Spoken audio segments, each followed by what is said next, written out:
Yes guys, how's it going? Hope you're keeping well. Welcome back to another vlog from Cambodia. Today I am leaving Phnom Penh and heading across country to Siam Rep. I'm there for 3 nights. I can't wait to arrive and check out the locations. It's very well known for being the home of Angkor Wat, one of the most famous Buddhist temples, ancient Buddhist temples in the whole world. I'm gonna go downstairs, hop in a taxi, then head to a bus station. It's a big drive, it's like 6 and a bit hours. It's gonna be a long one. I've got some podcasts downloaded, got a bit of music, I'll be all right. The bus leaves at 10 AM, get there for about 3:30. I'm probably gonna merge today into tomorrow, just because I don't think I'll get enough content just from today to make a full vlog. But yeah, without further ado, let's head out.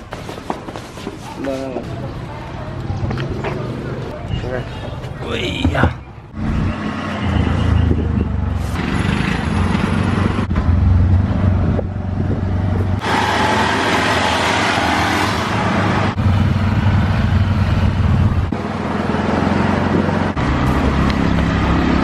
Cheers buddy, thank you very much. Right, time for a very long drive, let's do it.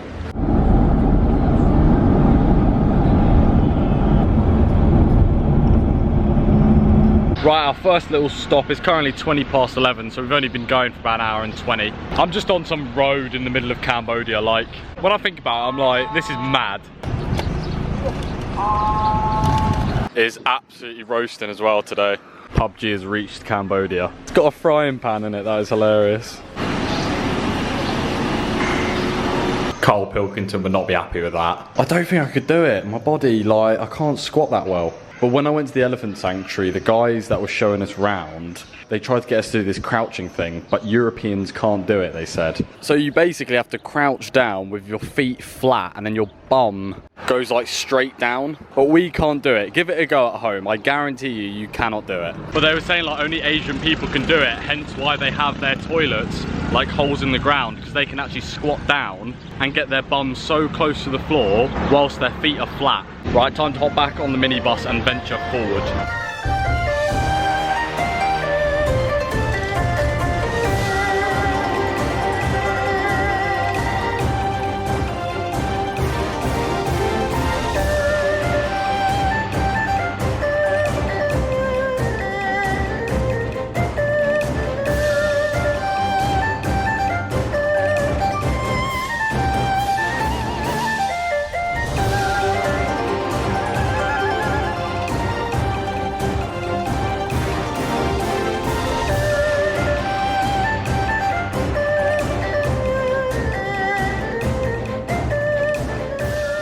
Right guys, so I'm finally here in Siam Rep in my Airbnb. Oh my god, I am sweltering. The drive actually wasn't as bad as I thought it was going to be. We got here an hour quicker than I thought we would. But yeah, it's got a nice little pool here, but I'm just looking forward to going out and exploring. Probably won't go anywhere too far tonight, just go have a little walk about, get some food. Then I'm going to aim to go to Angkor Wat tomorrow. Siam Rep famously has this pub street that it's called. It's like 400 meters away, so you know what, tonight go down for a few bevies. I don't want to be anywhere like too busy though, like I'm not going to be going out or anything like that, because as my time draws to a close in Cambodia and the day to head to Australia is fast approaching, I just don't want to risk catching COVID. But we'll see what happens. Okay, Alfie may have fallen asleep and had a nap. It's amazing how sitting on your bum for 5 hours can proper knock you out. It's dark outside now, so we'll have to save most of the exploring for tomorrow. I've also decided that I'm going to do Angkor Wat in a few days' time. It's currently Sunday. I'm going to go there on Tuesday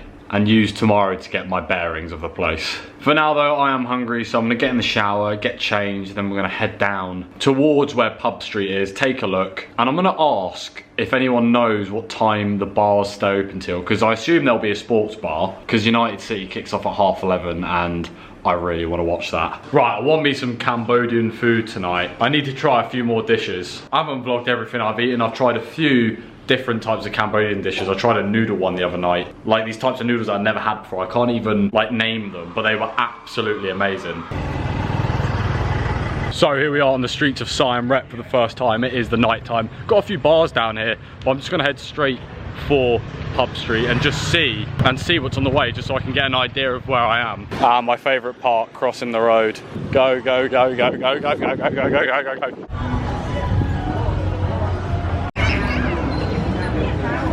Yo, look at those lights, they are strong. Yeah, we've got like a club over here that's looking decent. It's still obviously very early in the evening, so this place could be jumping in a bit. Right, I've just popped back to the room. I did find myself somewhere to eat. It was like a nice little sports bar. They did Cambodian food, and I had this like wicked like beef, rice, egg salad thing. It's shocking that I don't remember the name, but it was just bloody gorgeous. The drinks are so cheap here. I had a Captain Morgan's and Coke, which was $2.50, and there were cocktails for like $2. Absolutely mental. But yeah, as I said, when I was walking down the street, it is early doors still. The football doesn't kick off till 11:30, and that place I had food said they are showing the football. Sports bar makes sense. So I'm gonna head back out around about 11 and hopefully find a nice little spot. I asked some of the bars what time they closed. It said 4 AM here. When we first got to Bangkok, places closed at 9. Then it was 11. Most places in Thailand are still 11. But when I was in Ao Nang near Krabi, things were open till like 2. It's really weird, like everywhere's kind of different. Boom, right. We've got about half an hour till kickoff, so I fancy a little walk down and seeing what Pub Street is like into the later hours. I wonder if it's going to be jumping or not. Let's have a look, see.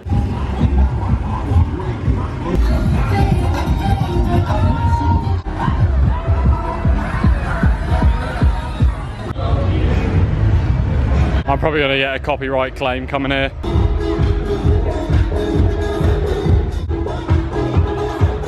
Popping off in there.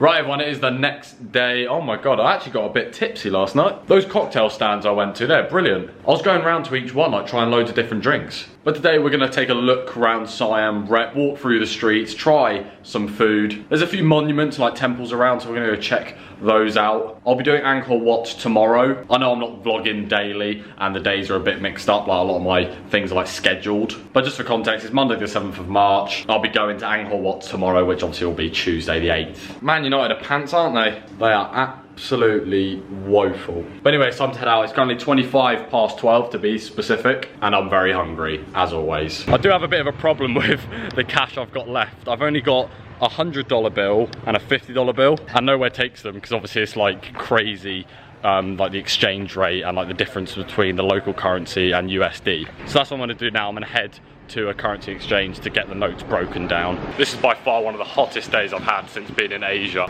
It's hitting like 38 degrees in Cambodia at the moment. It is absolutely sweltering. Money is all exchanged though, and I'm now just heading to one of the famous temples of Siam Rep, and hopefully gonna stop for some food on the way.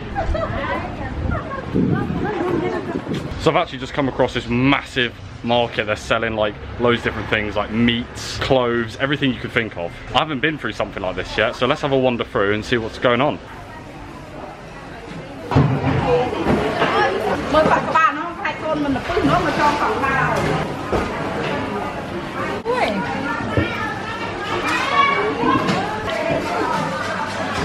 Such a powerful smell coming from in there.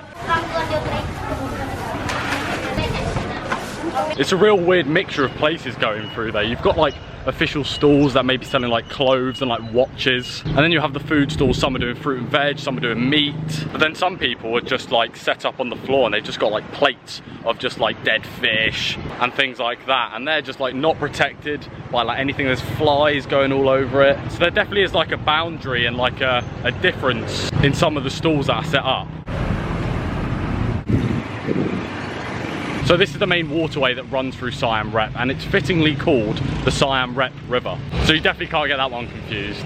I'm really staying in the heart of Siam Rep. I'm literally a 2-minute walk away from Pub Street, and it's taken me about 5 minutes to get to where I am now. Got loads of restaurants, obviously went through the market. Oh, they've got like some big mill here. Obviously not functioning anymore. I just have like the urge to shout meal. Meal! I can't do it very well, but I've got a mate that loves doing it in spoons. He knows who he is. One thing I really hope I don't encounter whilst in Cambodia are tarantulas. They're quite famous here as like a snack. I haven't actually seen any on any stalls or anything like that, but I do remember an episode of The F Word with Gordon Ramsay, and he was in Cambodia, and they literally like dig them out of their little holes in the ground and then cook them and eat them. I think I'd give it a go, to be fair. This part of Siem Reap is actually fairly modern. You've got a lot of these cafes that almost look like a modern day Starbucks. Like all of it looks relatively new, and all these pavements are like immaculate. They've all been built and painted very recently. Found a place for some munch. Oh, that was gorgeous. Just a food rundown. So I just tried some traditional Cambodian amok. It usually comes with fish, but I got it with chicken, but it still had like this fishy taste to it. It was really nice. Came with like rice and salad as well. But I think it's like one of the oldest dishes in Cambodia. But now it's time to head to one of the most oldest pagodas in all of Siem Reap. Wat Bo. It's one of the most famous Buddhist temples in the town. Just need to figure out how to get in.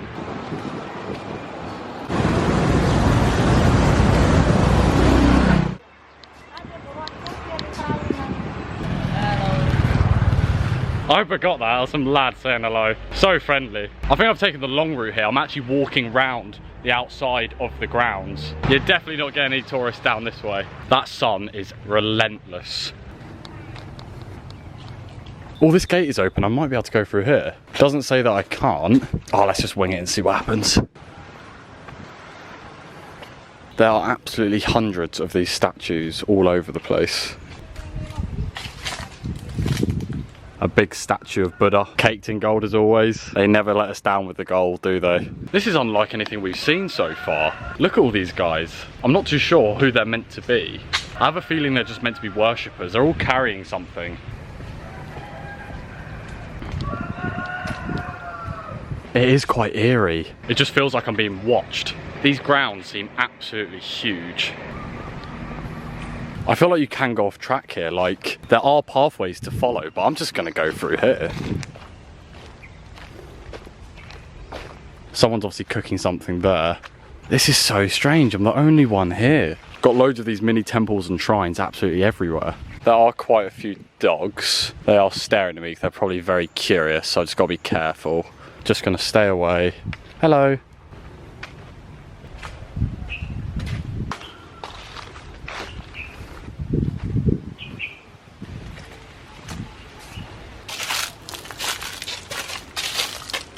This looks like some sort of grave. There's like quite a few of these dotted around.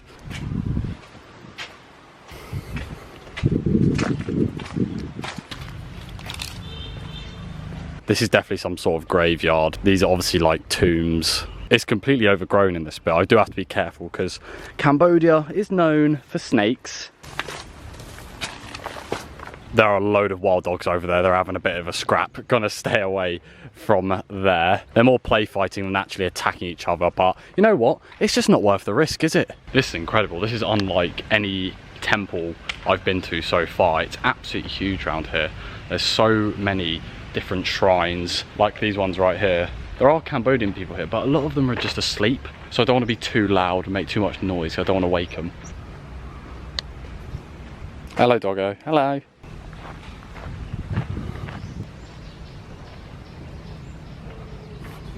Right, here we go. I definitely went through the back door. That is brilliant, that. How it hangs over the front. You think how old these are, like how they built these, like how they thought to put these things together with a lot more primitive technology to what we have today.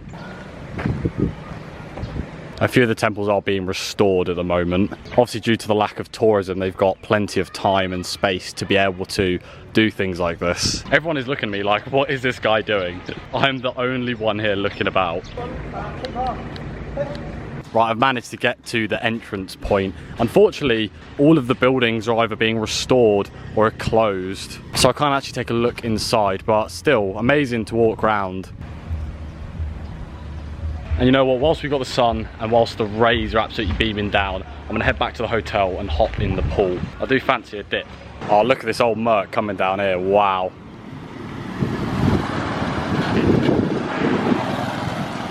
That is absolutely gorgeous. You see a lot of celebrities like used in imaging around here. Like I saw Brad and Angelina yesterday, but a 10-year-old Daniel Radcliffe, that is funny. He was being used for an optician's, that is brilliant. It must be strange being that famous. Imagine walking around like these streets of Cambodia and then just seeing your face on a wall. The influence the Western world has is absolutely ridiculous. Like you see like football teams, shirts absolutely everywhere. You see celebrities slapped up on a wall. The outreach is just ridiculous. This is gonna sound so basic, but back at that place where I had food, oh my god, I was just in the mood for like an iced coffee, and I had this like this vanilla iced latte thing. It was unreal.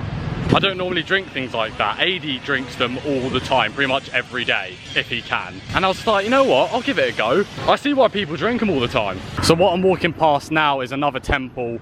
It's called Wat Pri Prom Rath. We're only here once, we've got to have a look. Oh, good choice, Alfie, good choice. Much different to the temple we were just at. This one is definitely kept better than the previous.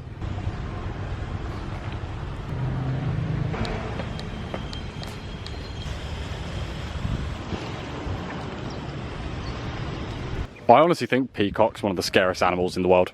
One minute they're like that, and the next they're just like whoosh. So these bungalows here are where the monks live. You can see their clothes and their robes hung up. I believe they do everything like together and like communally. So like when they sleep, they'll all sleep. When they eat, they'll all eat together.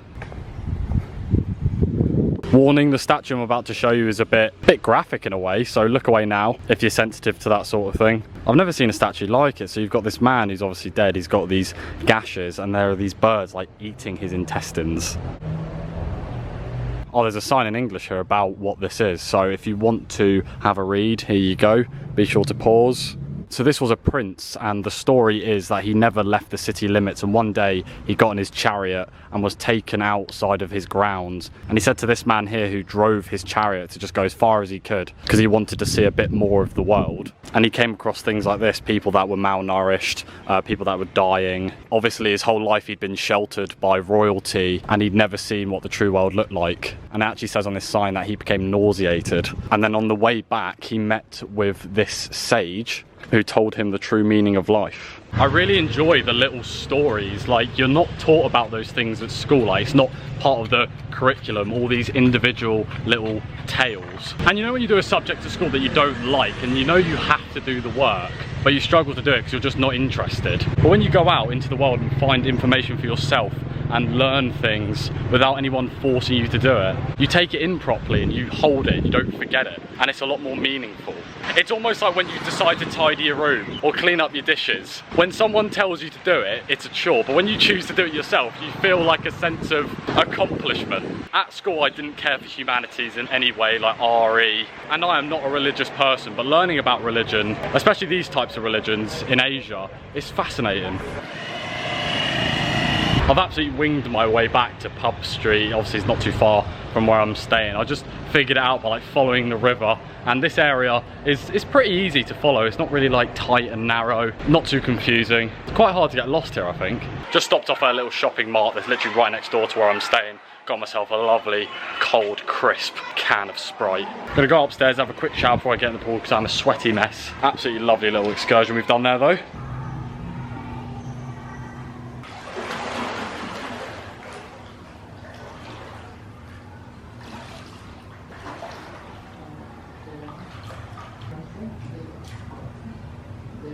Right everyone, this is where I'm going to end today's vlog. I do hope that you did enjoy an absolute blast exploring the town of Siem Reap in full. Saw some amazing things, some new things that I haven't actually seen yet. I mean, I've seen loads of temples, but different variations of them is always great to see, and also trying some more Cambodian food, which was banging. Please make sure to smash the like button and comment down below any questions you may have for me about my travels, and I'll be happy to answer those for you. And if you haven't already, make sure you hit that big red subscribe button and join the channel. And make sure to hit the bell as well so you never miss an upload. One last thing before I go, make sure to check out my previous video where I went to the killing fields. It's one of the most interesting yet sad videos I've ever made. It's a really fascinating yet dark piece of human history, and I really think everyone watching, everyone in general, should know about it. But yes, this is where I'm going to sign off. As always, take care of yourselves, and until the next one, goodbye.